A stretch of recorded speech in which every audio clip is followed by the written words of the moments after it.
Welcome to episode 1 of Making Joyces, where I turn James Joyce's Ulysses into a half marathon and try to film it. This episode is about introducing the book.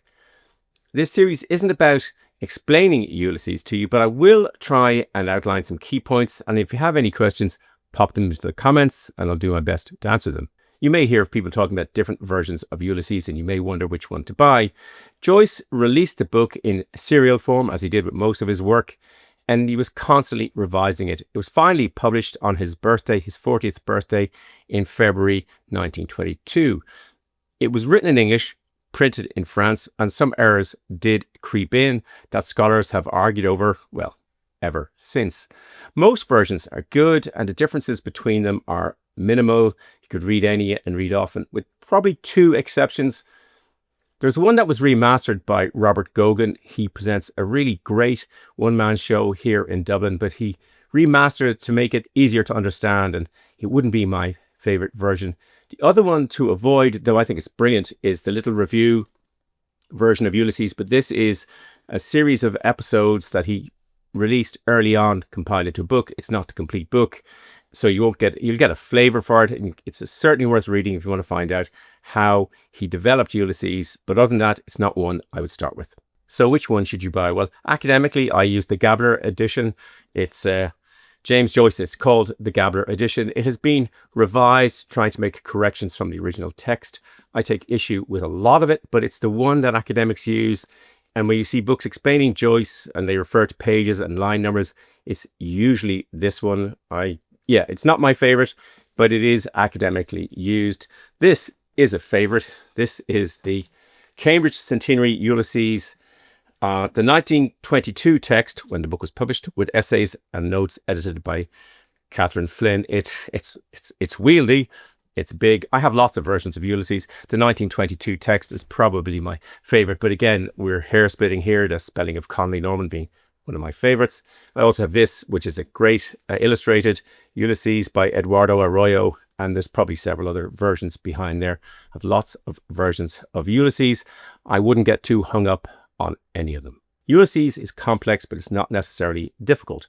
I have lots of books about Ulysses, and there is a list of all the ones that are sort of up there and over there and around there on my website, www.jj21k.com, where you'll see a sort of fairly comprehensive list of various books about Ulysses and other works relating to Joyce.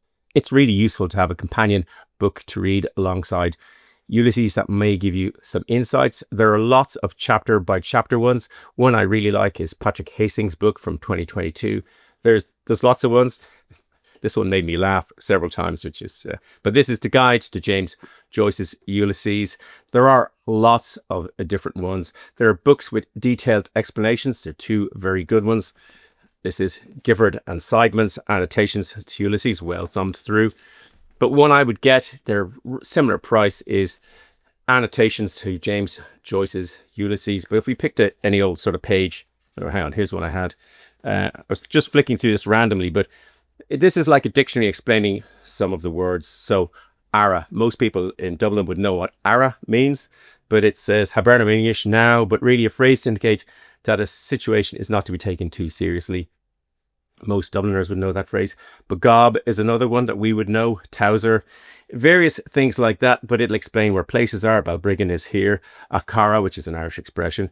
Ditto Macanapsy. There's a whole load of, or Macanaspy, there's a whole load of different catchphrases and things that are explained in books like this that will make life an awful lot easier. One of my favorite books is this one. This is James Joyce and the Making of Ulysses. I tend to like books written by people who knew the man, and this is excellent.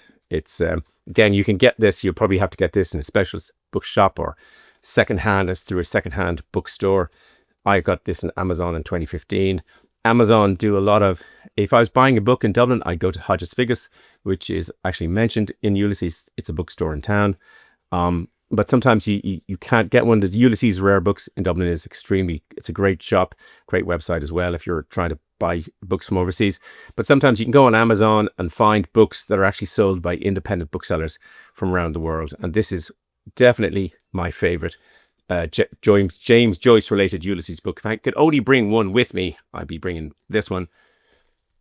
But yeah, that's a little introduction to Ulysses overall. In the next episode of this series, we'll be outside, thankfully. We'll be at the Martello Tower in Sandy Cove, where the book and our journey will begin.